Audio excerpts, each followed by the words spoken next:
Draw the graph showing variation of scattered particles detected n with the scattering angle theta in the Geiger-Marsden experiment. Write two conclusions that you can draw from this graph. Obtain the expression for distance of closest approach. तो अब यहाँ पे मैं graph आपको अलग से दिखा देता हूँ। एनसीईआरटी का ही ग्राफ है, देख लीजिए।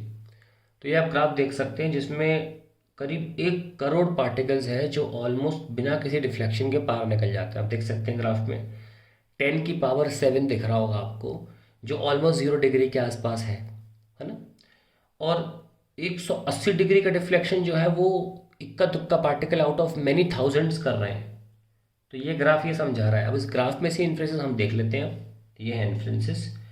पहला तो ये है कि जो एनसीईआरटी का डेटा है वही लिख रहा हूँ। ओनली 0.14% ऑफ पार्टिकल्स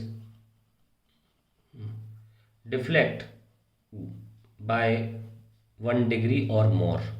सोचो कितना कम है।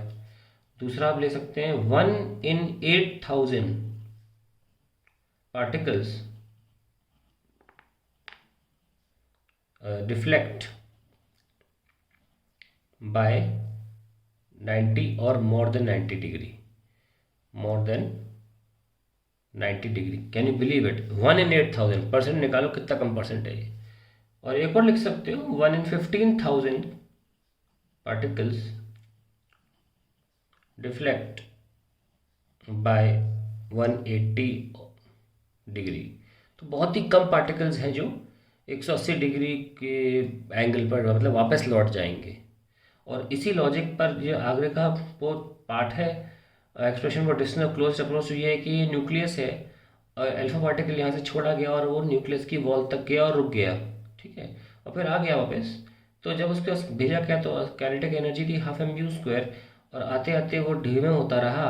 और ये हम जो मान रहे हैं डिस्टेंस, ये रेडियस ऑफ न्यूक्लियस माना जाएगा। यहाँ पर पार्टिकल इसके और अंदर नहीं जा पाया, इतना हैवी रिपल्सिव फोर्स से महसूस हुआ। तो यही मैक्सिमम क्लोजेस्ट वो पहुँच सकता था। इसीलिए इस R0 डिस्टेंस को डिस्टेंस ऑफ क्लोजेस्ट अप्रोच बोला गया। ये अल्फा है और न्यूक्लियस का सेंटर है।